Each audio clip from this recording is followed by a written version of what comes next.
We all know that Hangzhou is where Alibaba headquartered, one of the most wealthiest companies in today's world. It's not surprising because Hangzhou is always a great place for doing business. Dates back to around 150 years. There is also a very huge business empire here. Its owner Hu Xueyan grew up in a very poor family, but eventually managed a very big business in China, and he was known as the businessman with a red hat, which means he's not only wealthy but also politically influential. Today, I will show you his old residence, which is not far away from the city hottest spot, Qinghefang and Gulou.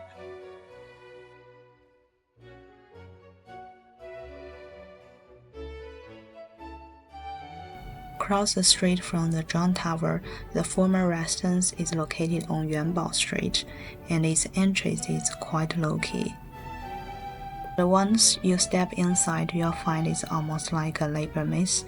You first enter a space called the Palanquin Hall, where the owner would step out of their sedan chair before entering the house. Even before you have seen the house itself, the entrance have already told you one thing: this family was incredibly wealthy.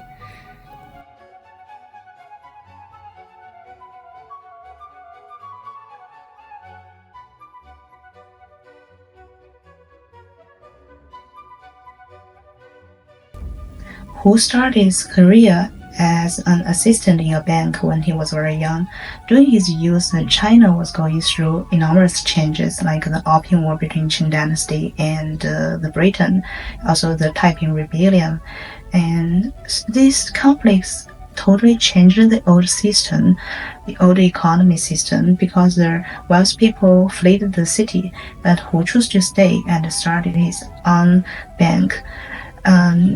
As a merchant who spent a lot of money to deal with the relationship between the government official and one of the most important official in his life is Zuo Zongtang. Zuo Zongtang is actually a very important person in Chinese modern history because he was a key role in the self-strengthening movement, which means adapting the Western systems and the technology in economy and military. And he was also an important general and helped the Qing Empire to recover the Xinjiang. So while Zuo was defeating the enemies at the front line in Xinjiang, who was responsible for purchasing and transporting the supplies and weapons for him, that's why he could accumulate such big wealth as an ordinary banker. Besides banking, Hu also invested heavily in traditional Chinese medicine and the silk trade, two industries closely associated with Hangzhou. When you walk through Qinghefang, it's hard to miss a huge sign of Hu Qingyutang, Hu's famous pharmacy. For Hu Xueyan, medicine was not only a business but also a way to help ordinary people. It brought him not only wealth but also a reputation.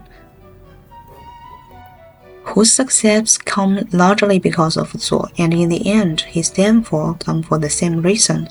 After Zuo's death, Hu immediately became the target of political rebels. A merchant, even one wearing the red hat, still dependent on political power, like a vine climbing a tree. Once the tree fell, the vine had nothing left to hold on to. Perhaps that was the destiny of Chinese merchants throughout the past 2,000 years. Only political power truly mattered. What Hu left behind is this old residence, one of the largest and most luxurious private mansions in Jiangnan.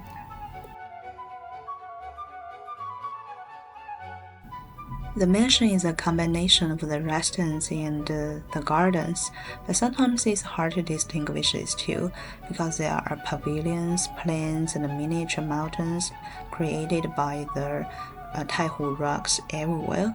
It's so impressive to see such huge miniature mountains in one's garden.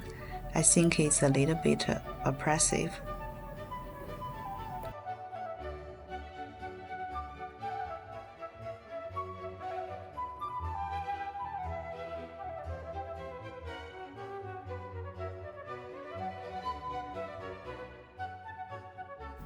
But sometimes it do create an atmosphere of nature, Like this corridor, there is a pavilion that people can rest there, and it also includes a bridge, a small river, and the miniature mountain. It's very peaceful here.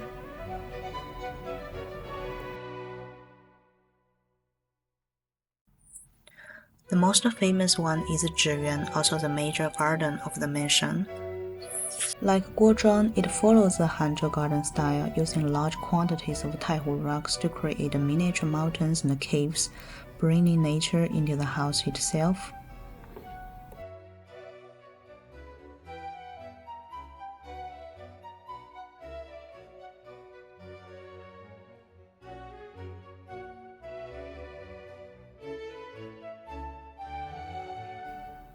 Climb up to one of the pavilions and catch a glimpse of West Lake with a gentle breeze brushing past your face.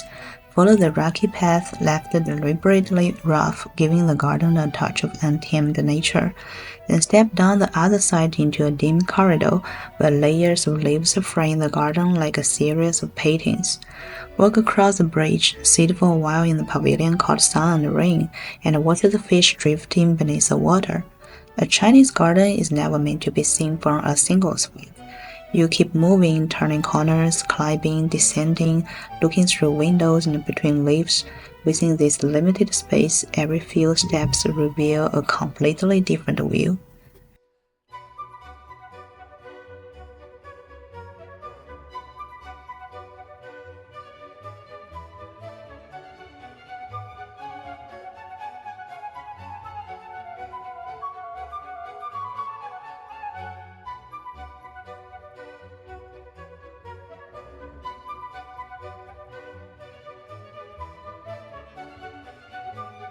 Another feature is a decoration whose residence is almost like a masterpiece of wooden craftsmanship.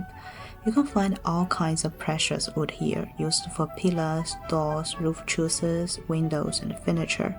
Every decoration is exquisitely crafted, with animals, plants, or human figures. It seems that every corner of the building was carefully designed and ornamented. This also reflects the aesthetic taste of later imperial China. Rather than pursuing simplicity, people favored richness, complexity, and intricate decoration. Some visitors may find this style overwhelmingly elaborate, while others see it as a peak of traditional Chinese craftsmanship.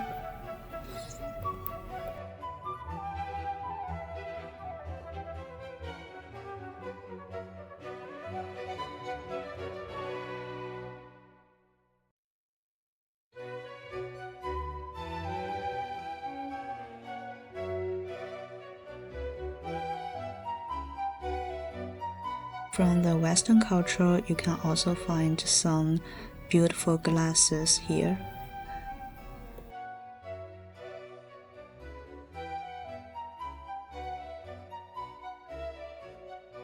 The floor is also an important place for decoration. You can see it's a Chinese style mosaic.